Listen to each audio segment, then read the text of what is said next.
প্রিয় দর্শক, আমাদের জাতীয় সংসদের নিয়ম অনুযায়ী এখানে 50 জন মহিলাকে সংরক্ষিত আসনে সংসদ সদস্য হিসেবে নির্বাচন করা হয়।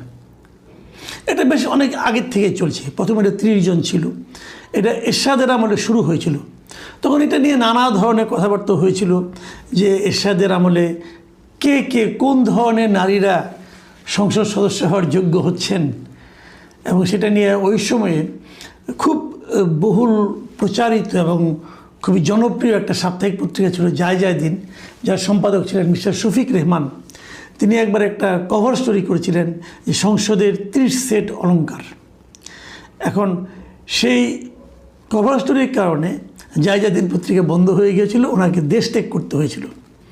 সেই কভার স্টোরি যে মূল বক্তব্যটা ছিল, সেই বক্তব্যটা আসলে অলংকার বলতে কি বোঝানো হয়েছিল, তারা সংসদের জন্য শোভা বর্ধনকারী কিনা, এবং তারা জাতীয় সংসদের ডিসিশন মেকিংয়ে আদৌ কোনো ভূমিকা রাখেন কিনা, এসব নানা বিষয় উল্লেখ করা হয়েছিল। এবং তাদেরকে কিভাবে নির্বাচন করা হয়, এরশাদ সাহেবের সেই সময় রমণী মোহন হিসেবে বেশ পরিচিতিও ছিল।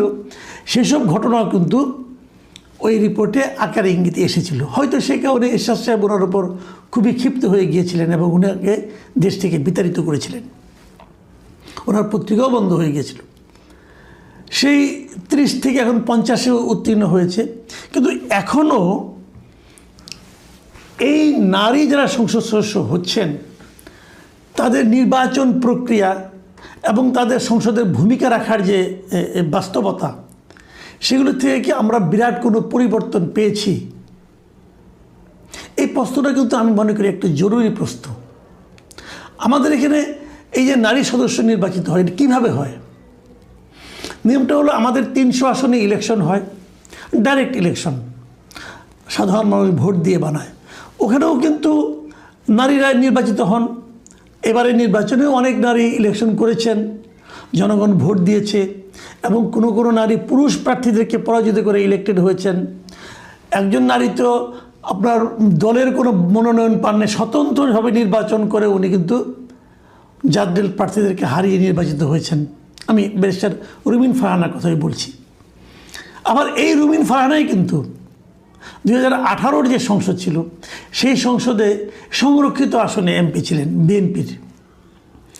তো এই বিষয়গুলো কিন্তু নানাভাবে আসে। কিন্তু আমার কথা হলো যে প্রক্রিয়ায় নির্বাচিত হন সাধারণত মহিলা এমপিগণ, সেই প্রক্রিয়াটাকে আপনাকে কতটুকু গণতান্ত্রিক বলবেন?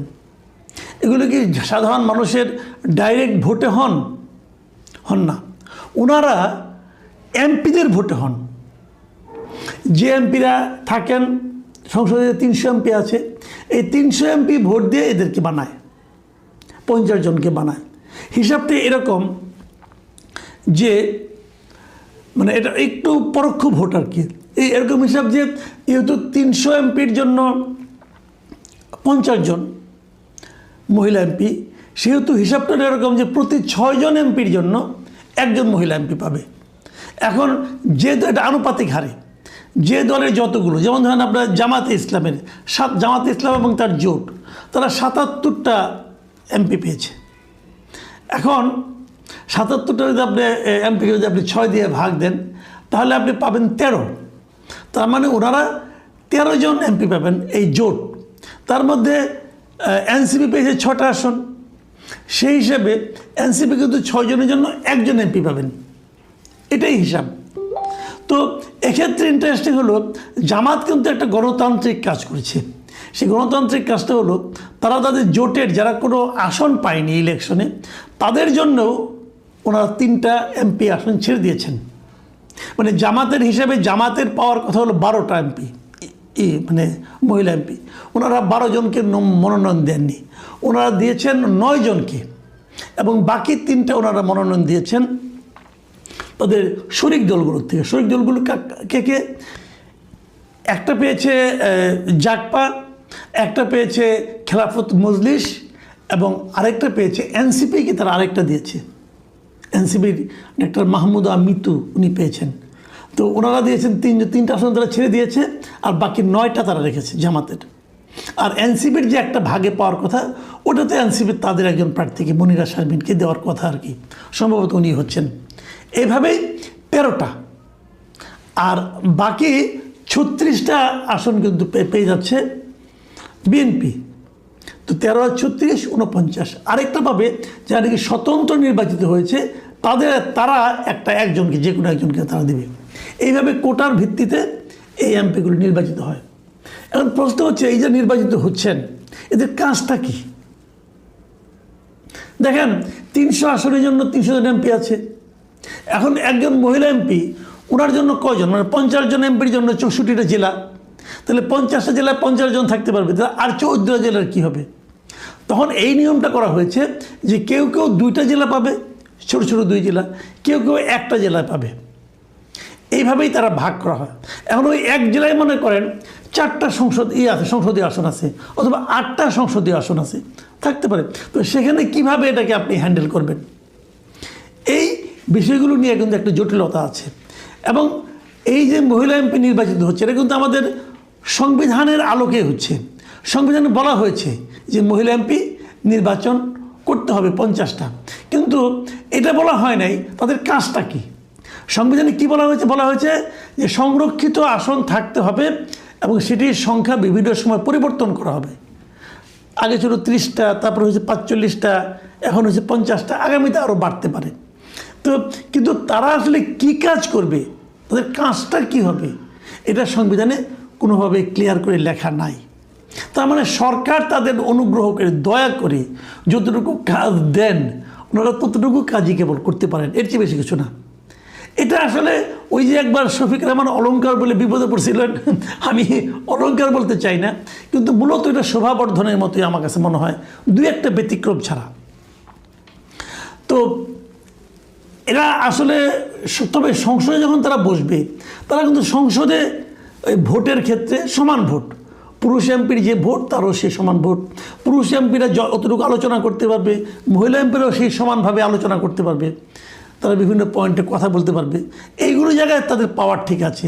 বেতন ভাতা পুরুষ এমপিরা যেরকম পাবে, মহিলা এমপিরা ওরকমই পাবে, কাজে ওই জায়গায় কোনো সমস্যা নাই। কিন্তু নির্বাচন প্রক্রিয়ায় সমস্যা। এই নির্বাচনটা ভালো হতো যদি সরাসরি ভোটের মাধ্যমে হতো।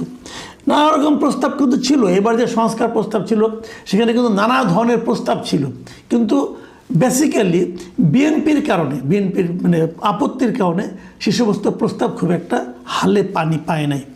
একটা প্রস্তাব তো আমার খুবই পছন্দ ছিল, সেই প্রস্তাবটা এমন ছিল যে মহিলা এমপির সংখ্যা আসলে 100 করা হবে। 100 করে হলে, এই 100 তারা বলতে যাচ্ছে যে এই যে আমাদের যে 300 আসন আছে, এই আসনের সংখ্যা বাড়াই দিচ্ছে, তারা 400 করবে, 400 আসন করবে, এবং এদেরকে ঘুরিয়ে ঘুরিয়ে করবে। ঘুরিয়ে ঘুরিয়ে কীভাবে? যেমন আমি উদাহরণ দিয়ে বলি আপনাকে, যেমন ধরেন এখন 100, এই 400 আসনের মধ্যে 100 আসন ঠিক করবে যে এই 100 আসনে কেবল মহিলাই প্রার্থী থাকবে, কোনো পুরুষ প্রার্থী থাকবে না। সব দলের ক্ষেত্রে 100টা আসন তারা ঠিক করে দেবে যে এই 100টা আসনে সমস্ত দলকেই কেবলমাত্র মহিলা প্রার্থী দিতে হবে। তাহলে মহিলা প্রার্থীর সঙ্গে অন্য দলের মহিলা প্রার্থীর একটা ভোটের লড়াই হবে। আবার 5 বছর পরে যখন আবার নতুন নির্বাচন হবে, তখন এই 100টাকে বাদ দিয়ে অন্য 100 আসনে কেবল মহিলা প্রার্থী দিতে হবে। এই যে সংরক্ষিত 100 আসন করে মহিলা প্রার্থী দিতে হবে, এইভাবে ঘুরে ঘুরে ঘুরে ঘুরে 4টা টার্মে সমস্ত দেশেই কিন্তু মহিলারা কেউ না কোনো, মানে এক একটা জায়গায় 100 জন করে মহিলা এমপি হবে। এই নিয়মটা আমার কাছে খুবই পছন্দ হয়েছিল। এর বাইরেও যে মহিলা প্রার্থী হতে পারবে না তা না, তাও পারবে। এখন যেরকম অনেকে মহিলা প্রার্থী হন, ওরকম তারা মহিলা প্রার্থী হতে পারবে, কিন্তু ওই 100 আসনে কোনো পুরুষ প্রার্থী দিতে পারবে না। এরকম নিয়ম কিন্তু ভারতের সংসদ নির্বাচনে নাই, কিন্তু ওদের যে স্থানীয় সরকার নির্বাচন, সেখানে এই ধরনের নিয়ম কিন্তু আছে, যে বিশেষ বিশেষ এলাকা থাকে যে এই 5 বছর এই এলাকায় গেলে মহিলা এমপি হবে। তো এই সিস্টেমটা হলে সবচেয়ে ভালো হতো, কারণ এই মহিলা এমপি যে মনোনয়ন করা হচ্ছে, এটা করা হচ্ছেই হলো গিয়ে নারীর ক্ষমতায়নের জন্য, নারীকে আরও বেশি ক্ষমতার কাছাকাছি সম্পৃক্ত করার জন্য, নারীর অধিকারগুলো আরও বেশি বাস্তবায়িত করার জন্য, আদায়ের জন্য, এগুলোর জন্য। কিন্তু যে প্রক্রিয়া আমাদের এখানে মহিলা এমপিরা হন, তাদের আসলে এই সমস্ত ক্ষেত্রে তেমন কোনো ভূমিকা রাখার সুযোগ থাকে না। এবং তারা কোনো ভূমিকা রাখতে পেরেছেন এমন উদাহরণও আপনি দুই একটা ক্ষেত্র বাদে পাবেন না। যেমন ব্যতিক্রম বারবার আমি বলতেছি এই কারণে কি, যেমন 2018 যে নির্বাচনটা হয়েছিল, সেই নির্বাচনে বিএনপির মহিলা এমপি, বিএনপি 6টা এমপি পেয়েছিল, তাই 6টা হিসেবে সে একটা মহিলা এমপি পায়। সে একজন মহিলা এমপি ছিলেন বেশ রুমিন ফারহানা। এবং আমরা দেখেছি ওই 6 জনে মিলে যা করেছে তার চেয়ে বেশি ভূমিকা এক রুমিন ফারহানায় রাখছিল 2018 আমরা সংসদের কথা যদি বলি। কাজে দুই একটা ব্যতিক্রম আছে, কিন্তু এছাড়া মহিলা এমপিরা নারীর ক্ষমতায়নে খুব ভূমিকা রেখেছেন এরকম অন্ততপক্ষে আমি দেখিনি। একটা বিষয় খুব ইন্টারেস্টিং, এটা বলে আমি শেষ করি। এইবার যাদের নাম দেখলাম, বিএনপি তাদের 36 জনের নাম ঘোষণা করছে, জামাতও ঘোষণা করছে।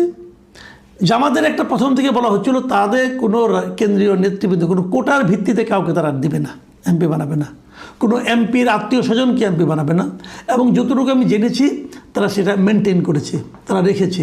এমনকি এই যে বর্তমানে যিনি আমির আছেন, ওনার ওয়াইফ কিন্তু অনেক আগে একবার মহিলা এমপি ছিলেন, এবারও উনি একজন ভালো প্রার্থী ছিলেন, কিন্তু যেহেতু উনি আমিরের স্ত্রী, অতএব তাকে কিন্তু মহিলা এমপি হিসাবে মনোনয়ন জামাত দেয়নি।